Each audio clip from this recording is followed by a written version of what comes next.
What's up, fam-bams? My name's Aaron, and I just want to do a quick little piece on I was gonna do an introduction, but I still don't know, like, I haven't really nailed it down yet, dude. I do so many different things, and my shift has focused a lot. My focus has shifted a fair bit in the past year or two because of just things that are going on in the world right now, but especially deep diving into tarot and astrology at a level like I've never had in my life before. I've always loved astrology or liked it, been interested in it, but not really gotten into the depth of, like, with the planets and the houses and all this stuff. And when I started figuring all this stuff out back in 2024, is this like a freaking light switch just flicked on. It changed everything. Learning my birth chart, and especially as, like, my understanding of astrology is primarily through an evolutionary lens. So our birth chart our chart does not determine what is going on in our life. It doesn't determine everything that's happening on the earth, etc. But they're powerfully influential.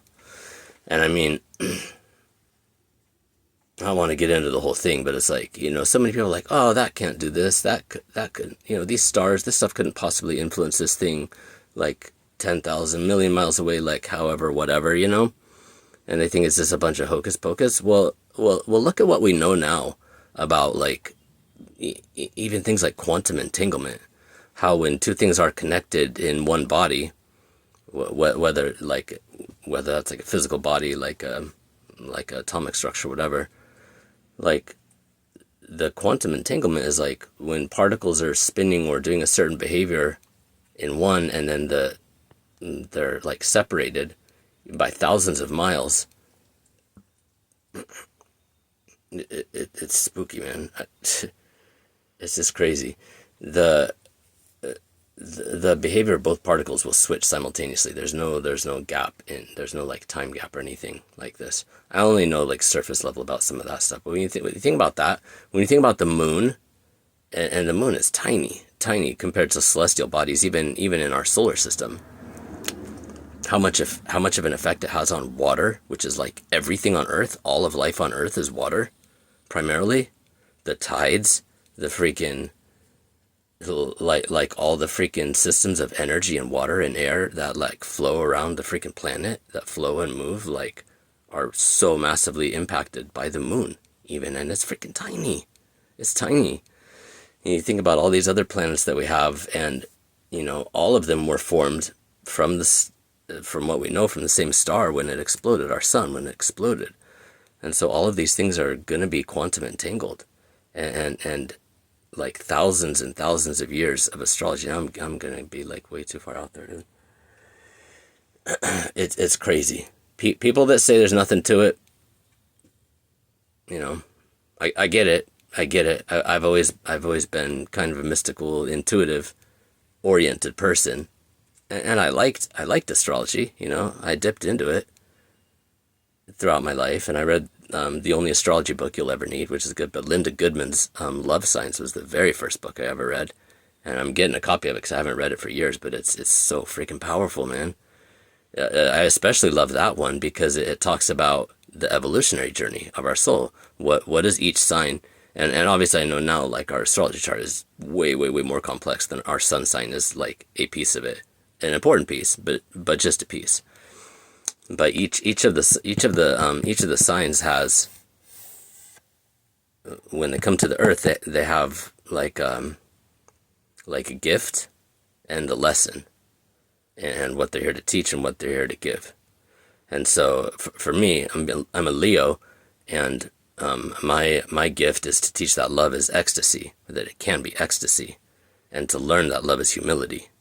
Love is giving. Love is putting other people first, or, like, creating space for everything, because I know a lot of Leos can be arrogant little fuckers sometimes. Most of them are good natured at heart and very loving, and whatnot, but there's some fuckers out there for sure. as you know, as in all the signs, there's a light and shadow. There's a light and shadow to all the different signs. But anyways, yeah, Linda Goodman's love signs. It's about evolution. It's about, like, what is our soul's journey? What did we come here to learn? What do we come to teach? What do we come to do? And the astrology, your natal chart creates a really powerful blueprint for understanding that on a very comprehensive level. And when I started looking at mine a couple years ago now, at a deeper level, I knew my sun, moon, rising, although I have a lot of shit that's on, like, right on the cusp as well. And so, you know, some people say it's one or the other. I think, like, cusp energy, you really are pulling from both of them to some extent. But I lived my whole life thinking that I had water signs in my moon and ascendant, but both of them are on, like, the 0 point cusp. So it kind of makes sense. And now that I know a bunch of other shit about my chart, especially like 12th house, which is ruled by Pisces, and I have 2 Cancer placements there, which is water, and, you know, it just all makes sense once you start digging into it, man. So in this day and age, if you're interested in this shit at all, if you want help with it, let me know. I do chart readings and interpretations. I could do it at a lot of different levels too, from that to family stuff, relationship stuff, etc., etc. So fascinating though, but I really feel like starting out, learn your chart, learn what the houses mean, the inner planets, which are like the personal planets, and then the outer planets, which are the collective evolutionary type of planets. More they change, like, more along the lines of per generation, you know, 10 to 30 years generally, the outer planets. But yeah, learn your chart, man, and it's just like, shit makes sense. Shit makes fucking sense when you start digging in there, and especially if you got a couple years on you, and you can look back at some of the major events of your life, and start to plug those into shit in your chart, especially Chiron, the wounded healer, the centaur. Key information, because that will tell you about where you got your original wounding from, usually from a parent, if you're on a deep healing evolutionary journey in this incarnation. A lot of us got those from parent or parent figures, and then that's also the sign of the healing. And so not always, or from what I've seen, not even generally, is the healing going to come through the same person that caused the wounding in the Chiron, because it's like a lifetime key, and it looks like a little key too. There's a couple new asteroids that people are using as well, like Juno, Ceres, other stuff that I don't really know much about those yet, but a lot of astrologers are using them and incorporating them with, like, really good results. So like everything else, even astrology is evolving and changing. You know, there's a lot of talk about the 13th sign, and originally, well, because we had both lunar and solar calendars. In the lunar calendar, there are 13 months in a year, the 28 days, 28-day cycle goes with the moon, goes with women's, like, monthly cycle, and all these things that line up with it naturally. But, you know, we're children of the empire over here in the West, and Rome and Greece and sun and solar and all this stuff. So it's fucking interesting. But Ophiuchus, not Pucus, Ophiuchus or something, is the name of the 13th sign. And I check out Star Magic Healing. I haven't seen his stuff for like a year or two, but he is talking a lot about this in a couple of his videos. But it's the symbol of it is like the caduceus, like the snakes that go around the staff with the wings on it, I believe, something like that. And if you start to learn about like alternative theories of human history, like with the Anunnaki and Nephilim and the giants and the angels who mated with humans in the early heyday before God wiped it all out with the flood, and then there was like a repopulation and stuff. I'm in 10 minutes into it. I haven't even fucking started yet. I'll do a whole, I'll do something on this down the road, but it's really interesting. According to Zecharia Sitchin, who has the earliest known tablets, manuscripts written in Sumerian, and has translated some of these things, and it's stuff that nobody else has. It explains a lot of things and ties together the pieces of all these ancient cultures from Greece, Rome, Egypt, the Sumerians, Assyrians, etc., all around that region, where, from what we know, like writing and civilization first popped up. Although it also magically just popped up in India and Central and South America at the same time, thousands of miles away. Who knew?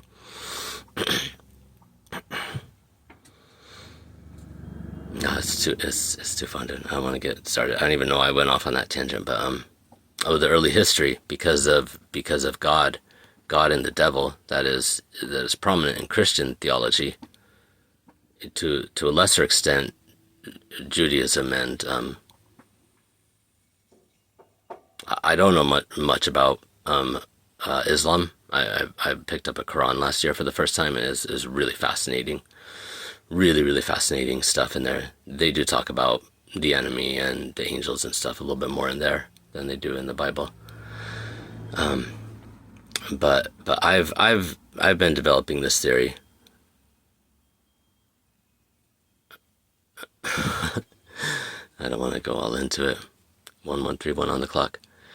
According to Zecharia Sitchin and the 12th planet, there were two brothers that were involved of the Anunnaki. They were the sons of Anu, who is the king, the grandfather, godfather on Nibiru, a planet that has got like a 3,600 year cycle, and I don't know if it was originally from the solar system or got captured in the solar system, but created a lot of the events that led to life on Earth as we know it now. Although there was life here before, the evolution and the creation of humankind were intentional and done by higher beings. And it's funny because every single culture, every single mythology has some version of this, almost invariably.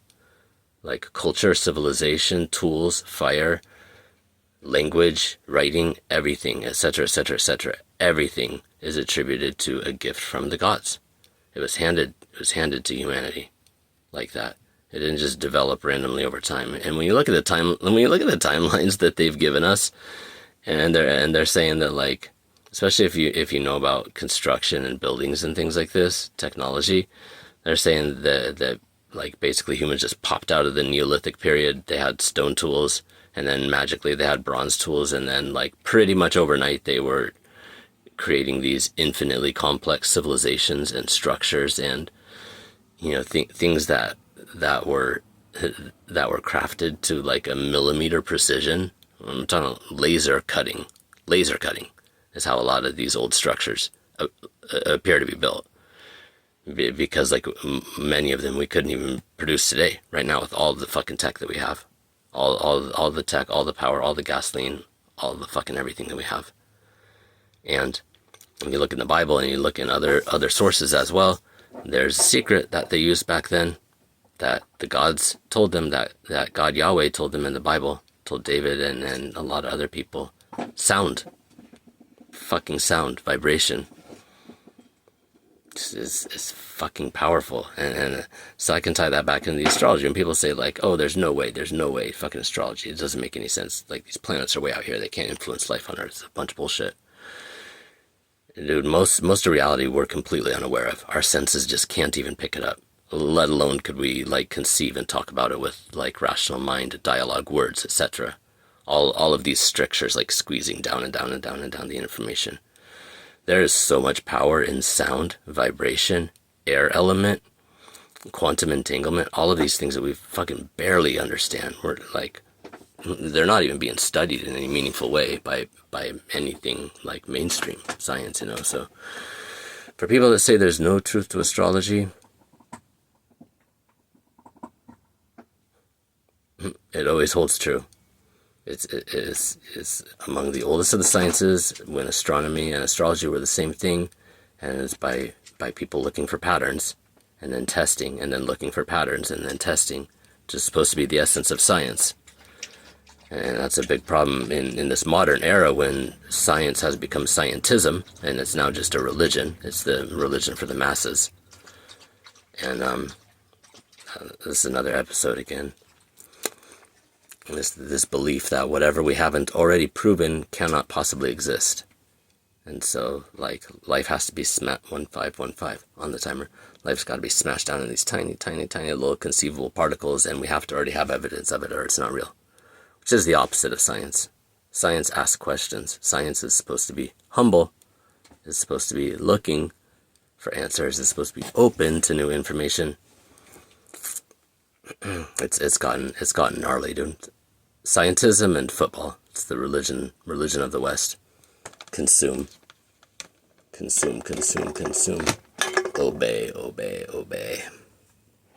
So anyways, astrology is fucking amazing. 1551. Astrology is amazing. When you look at all the world events and the things that are happening right now, and look at the history of the United States, and I'm sure this applies when you go around the world and looking at different countries, and it's all there. It's all right there in the fucking stars. It's all right there. So on that note, now that we're 20 minutes in, I just want to talk about which way are we going? Is it going to flip this thing, or is it going to show it like reverse? I don't know how these cameras work and always have shit flip-flopped around. This Sunday, officially, February 1st, is a full moon in Leo.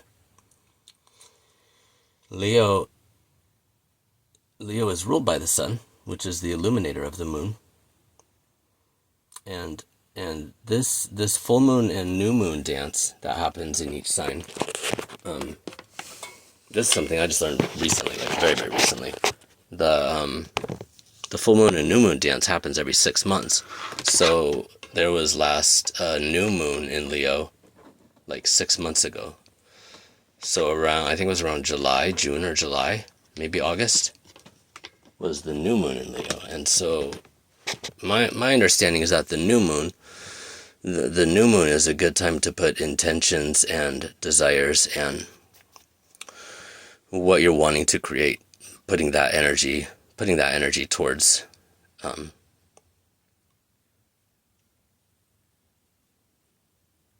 towards these hosts, the hosts of light, the sun and the moon, and these containers of light and intention, because light is also one of the most powerful things. And it's man, the laws that govern all this stuff are just so, like, it's mind bending when you start looking into this stuff, man. It's so cool. Think about what you had going on in June or July of last year when it was new moon in Leo, and what stuff, even if you weren't aware, like, of the moon and the astrology and stuff like that, like, what did you have going on? What were you doing? What were you creating? Hoping to create, thinking about, like last July or so. And now the full moon is like the return of all that stuff, the return of what you've been working on in terms of that sign, potentially. And it's like the harvest. It's like the harvest. The full moon is like giving all the energy out. Just like the release. And here's what's here's the result of all that, in some sense. But it can be so many things too. Just reminder, just celebration. I get really energized by the full moon. I have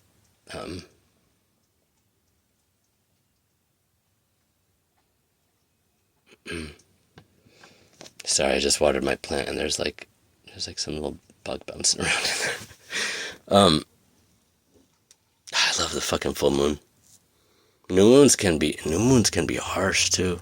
And some of these things, it seems like not a big deal, because, like, this is how I thought for a long time. It's like, oh, we have a full moon and a new moon every month. It's like constantly changing. Just like everybody's always like, oh, Mercury's in retrograde. I fucking blah blah, like all this fucking shit. I'm like, cool, it's in retrograde half the fucking time. Figure out how to do your life, right? Stop the excuses. But but really, these things can actually be extremely powerful. Extremely powerful. Mercury in retrograde, I'm like, as far as that's concerned, man, I'm just like, just slow down a little bit. Communication. We can't put our lives on pause like half the year or 1/3 of the year, or however much it happens. It's like a lot. It's all the time. But I have really cool Mercury placements. When I figured my chart out, I found this out. My Mercury is conjunct Saturn in Virgo in the second house, which are all earth signs, but Mercury is like a liquid earth. So it's kind of like the magician card in tarot. It's got all the elements in it. As you know, if you've known Virgos a lot, they're considered an earth sign, but most of them that I've ever met are like fire, air, passion, like all the different things. Where was I going? I'm sorry, I'm kind of all over the place right now. It's a little bit late. It's getting close to bedtime. Mercury. Oh yeah. When it's Mercury retrograde, for me, I already have really strong Mercury placements that are in earth signs, in slower signs. So it's like, it's easy for me to just slow down and go into hermit mode and not be out there engaging, even though a lot of my chart is in fire and air, Libra, 2111, justice, Venus, creation, beauty, goodness, the masculine side of Venus. Everything finally made sense, man. I'm like, dude, my fucking chart, everything is fucking crazy. I'm looking forward to getting into gene keys as well and human design. I know a little bit about human design. I took a little class with Allison Alchemia. She's on Instagram. Her shit's really good. And if you need anything related to human design, especially human design in business, go to her. But yeah, astrology is powerful. So if you're feeling drawn to it and you feel the resonance to it, just go with that. Go with that intuition. That's right. Intuition is related to moon. It's related to the water signs, Scorpio especially, but also Pisces and Cancer. Scorpios are so fucking psychic. Like, you can't even. They're wired in. They're hijacked with the fucking gigabit Ethernet, like straight to the galactic center of God, of God's brain, directly. but Pisceans and Cancers can be extremely psychic as well. But from what I've seen, not that Scorpios don't also do this, but Pisces and Cancers tend to do a lot more projection and reflection versus like self-reflection and deep intuition, which is Scorpio's freaking wheelhouse. Anyways, dude, this February 1st, here I'm on the West Coast, and so usually the full moon comes visually. It comes the day before whatever they say the full moon is on EST, and so it'll be tomorrow here. It'll be Saturday, and then I like to honor that energy and celebrate it over the course of a couple of days. And being that my sign, my main sign and my ascendant is Leo. There's so much fire getting activated in the astrology right now. I'm gonna be focusing on this stuff: passion, creativity. What are things that you like to do that you haven't done for a while, or if you've been navigating a lot of transitions. What are things that you absolutely love that haven't been a part of your life for weeks, months, years maybe? It's a good time. There's a lot of resets happening right now, like major things shifting and changing in the world. And the fire horse coming in a couple of weeks. Big fucking stuff, dude. I'm a horse in Chinese astrology too, so I'm like, I'm fucking ready. I'm ready, dude. These last few years have been brutal. But passion, creativity. I know I've been planning to go to ecstatic dance for a really long time, and it's down in LA. It's like all the way, because I'm in East. I'm like on the east side of LA, and if you don't know this area and traffic in LA, it can take a couple hours to get across. Like, I don't know, it's like 5 or 10 miles or something like that. Anyways, I need to dance because it's been years. It's been years, and dancing is like a huge part of my life. It's a huge part of my spiritual work and my health and everything else, and it's been pretty much gone since I got sick from Lyme disease in 2010, 11. I mean, really, like 2014, when everything just fell out, blew up. So I'm dancing again. I am doing little things here and there, but anything with passion, creativity, anything related to love, the heart chakra, that's ruled by Leo. Love in all the senses and formats, not just romantic love, but family, love for the earth, all the different things, and play. Leos are all about play. You don't generally want to fuck with them because, you know, they do got those claws too, but most Leos that I know, and myself especially, it's like they just want to hang out and have a good time. Party, snuggle, like do all the cool shit. Like make love, not war. Gardens. Help people out. Man, Leos are so good natured, dude, but some people take advantage of that. Some people just like think they can push and push and push, and all of a sudden they get nicked by those claws and they're like, oh, that just happened. Leos are protectors too. That's why you don't want to fucking cross them. You want to cross them.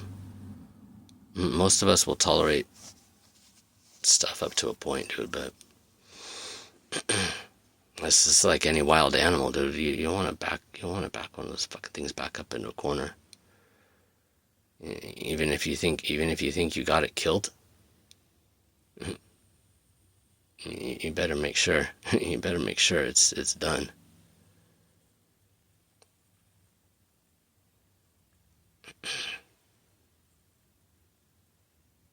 Some of us have had to learn really hard lessons about being the protector of our own heart and our inner child.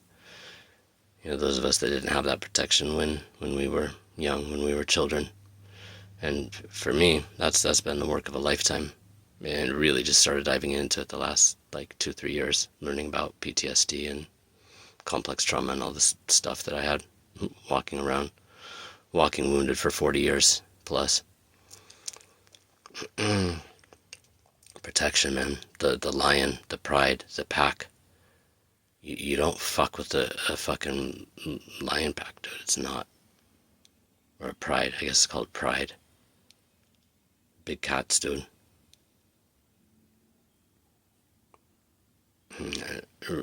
Really nowhere in the natural world do you find the kind of shit that humans do.